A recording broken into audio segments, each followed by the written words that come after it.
Okay, well, here we are, guys. It's week 3. So I wanted to post this video talking a bit about the discussion topic this week, right? The discussion topic asks, is the U.S. a stable government? Well, that's a really good question, right? I mean, stable, when you think about stable as in, year to year to year, is it ongoing, right? And I think in the discussion post, the one I put up in there, I mentioned, don't confuse stability with efficiency, right? Or even effectiveness to a certain degree. But stability as in you can count on it. It's always there. You know how it functions, what it's going to do kind of thing.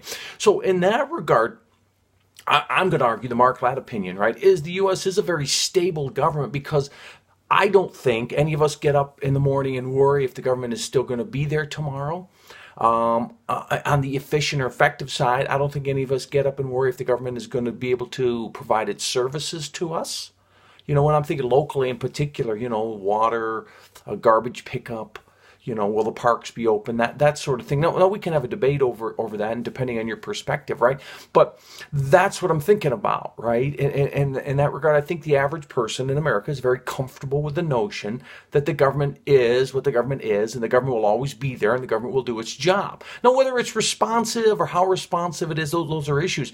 But stability, as in when an election happens, we know how the election works, and we know what the outcome of the election is after, the next morning, and we move about our business. So it moves on, right, from generation to generation. I mean, we've had this since 1787 when the Constitutional Convention, proposes it, 1789 when we ratify it, and it's been in place ever since. And we've tweaked it, of course, and done some different things, but it's there. The stability, we can count on it. That's kind of the way I'm thinking about it. But something that you might want to look at is in the post it asks, why do you think this, right? Now I would offer this. There's two things and a couple ways to think about it. From the functional perspective, okay, we're a very stable government because we have two big concepts: the idea of separation of powers. Each branch of government has very specific things it does, and then we further divide it in federalism between the national government and local governments.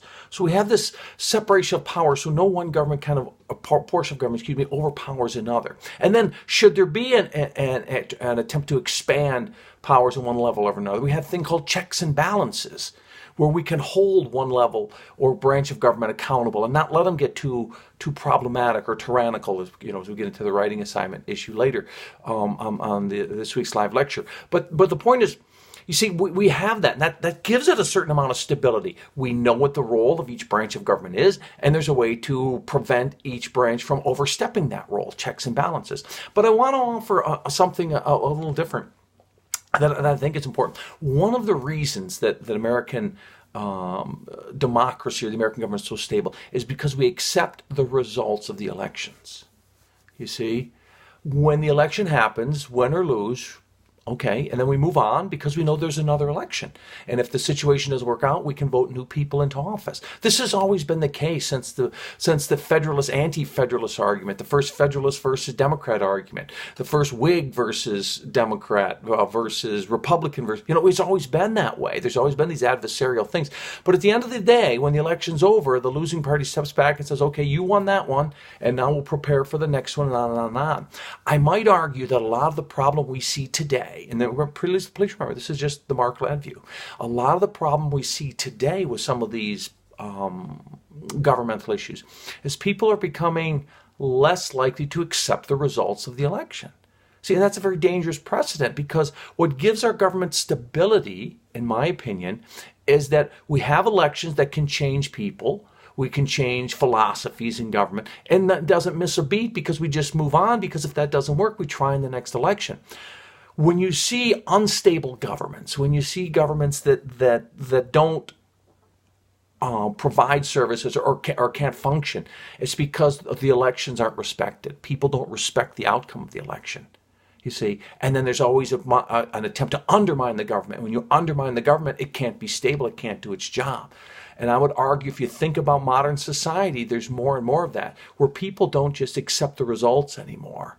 They don't get their result, so they don't want to accept it. And instead of going along with the results and saying, okay, prepare for the next. They're constantly working to kind of overturn those results. So that's a dangerous precedent, something to think about. You don't have to agree with me. Remember, it's just my opinion, but something to think about. So think checks and balances, separation of powers and stability, but think also outcome of elections and accepting those outcomes. Alrighty, have a good week. Again, if there's anything I can do, never hesitate to contact me. Bye now.